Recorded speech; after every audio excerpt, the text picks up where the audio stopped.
if we extend Sexton that $20 million, there's rumors we could sign and trade him.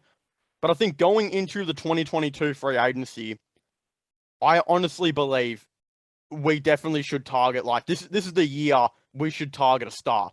And I think one player who has a pretty good connection with Darius Garland, who is really, really good friends with him, who I know will be a free agent this offseason, is Bradley Beal.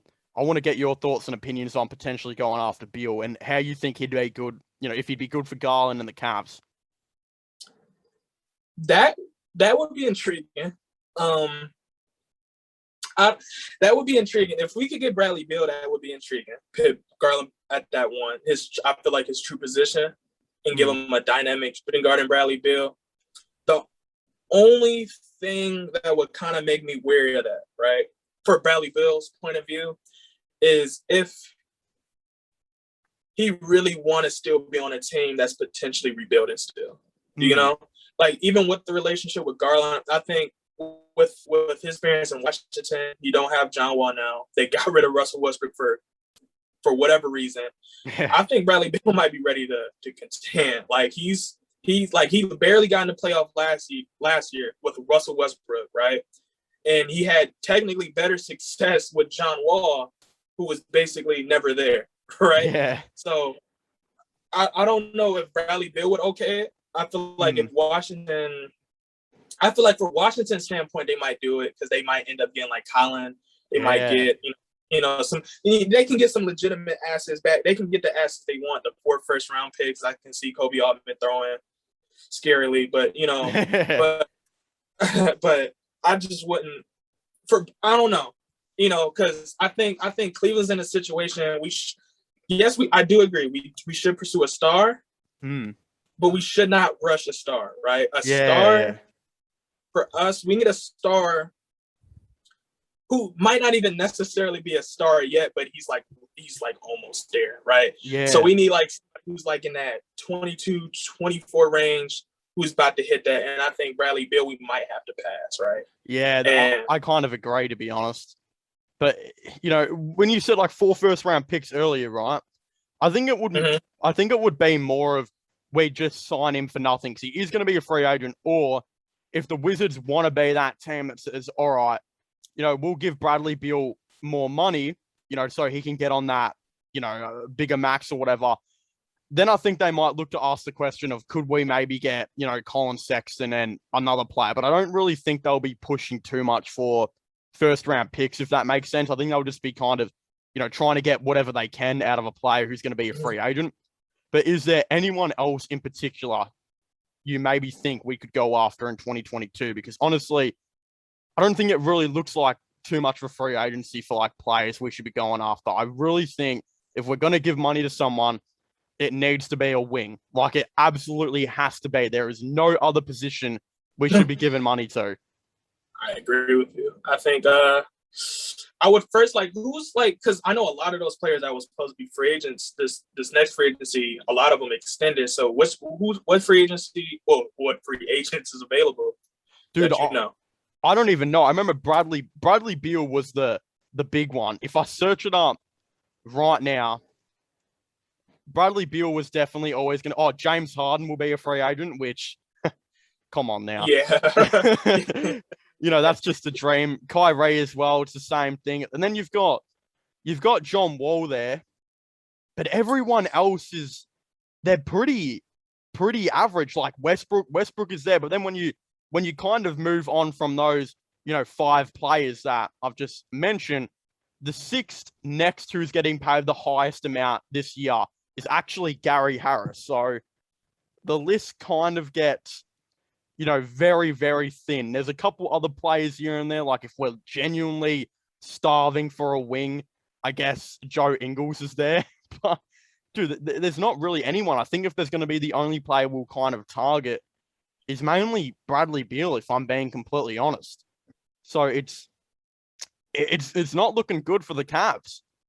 It's really not looking that good at all. Then that means in that situation,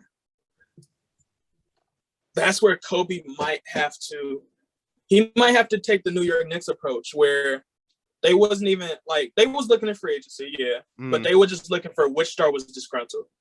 And whoever was disgruntled, that's who they traded for. That's who they're going to pursue because, like you said, I agree. We do need a wing because honestly, and you touched on it too, I think Isaac Okoro need to get pushed at the shooting guard. Yeah. Because the last game I seen them put Isaac Okoro at the shooting guard is when we played Chicago and Zach LaVine had a very tough night. Oh, right? yeah. And Garland won. Like, so I think if we can get a dynamic wing, right?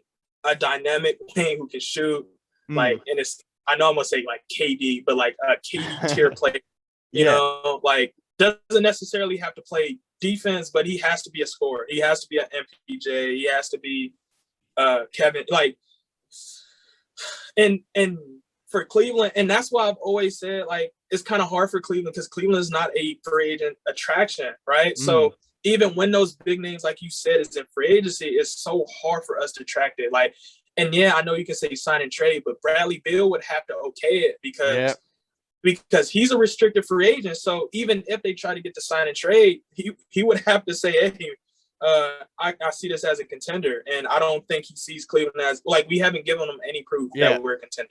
That's maybe what we're gonna do this season, to be honest. That's why I was thinking maybe a 35-win season wouldn't be the worst thing kind of out there because you can actually show players like Bradley Beal that we kind of mean business, similar to how, you know, you touched on as well, the New York Knicks. They did that, you know, last season rather, where they showed, you know, a lot of people that they could be a very, very good team in the NBA. And they didn't really manage to get anyone big, but they ended up bringing in players like Evan Fournier and, you know, Kemba Walker. And wow, Fournier would have been a much better player for the Cavs to get, in my opinion, than Lauri Markkanen. So that kind of sucks that we couldn't get him. But in my opinion, full opinion right now, the Cavs should have their attention on Dillon Brooks and Cam Reddish. I think we got to trade for one of them. Both of those players would be perfect for the Cavs for like two different reasons. You know, both can guard both, you know, either wing position. But Dillon Brooks, if you're looking for shooting and a player that can create his own shot, but can also be mainly a catch and shoot player, Brooks is that guy. But if you're looking at, you know, a dude that could have star potential maybe in the future, like maybe a Paul George, you know, who was, some people thought could have star potential, and then he ended up growing into that on the Pacers. I think Cam Reddish is that guy. And I seriously think if we're going to trade for someone to give up a first-round pick, why not give up the 2023 first-round pick for Cam Reddish? So that's kind of my final thoughts, you know. And I respect it. Like, you know, that pick, that's intriguing because I don't like giving up picks, especially first-round picks, especially if you're Cleveland, because those could very well be top threes, and we can't afford to lose those picks. And like you said, Dillon Brooks, that he'd be a cool piece, but I'm really all in on Cam Reddish. I really think Cam Reddish would flourish in Cleveland because we're in an interesting situation because we do not have a franchise player yet, right? Yeah. Our system is not built around one player. Like, we're literally, like, because even if you look at the moves, what we're doing, man, like, we're literally seeing what worked, right? We're like literally traded for anybody and everybody and saying, you know, because we had Isaiah Hartenstein, you know, for God forbid, I told people I didn't think he was staying here, but we tried it just to see, you know, can we find another Kevin Love, younger and cheaper, right? Then we get, I'm assuming again, Lauri Markkanen just to see, will this work, you know, at that power forward position, right? Then I honestly feel like we got Rubio for the same reason. They just like, you know, can we have another guard there other than Colin and Garland, and can we be effective, right? And I think they're in a situation where they're just trying a little bit of everything. And I think Cleveland, like, because of that, we gotta pursue players like Cam, right? We gotta pursue young players. We gotta pursue young players like Cam, either via like that or the draft. We gotta take chances. Yeah. And I think Cam is the one. I got my money all in Cam. Kobe Altman has to pursue that. Well, could you imagine if, like, next offseason, let's just say we get a top 5 pick, right? Or, dude, I don't know if I want to say that because it's probably not realistic. We'll say a top 10 pick.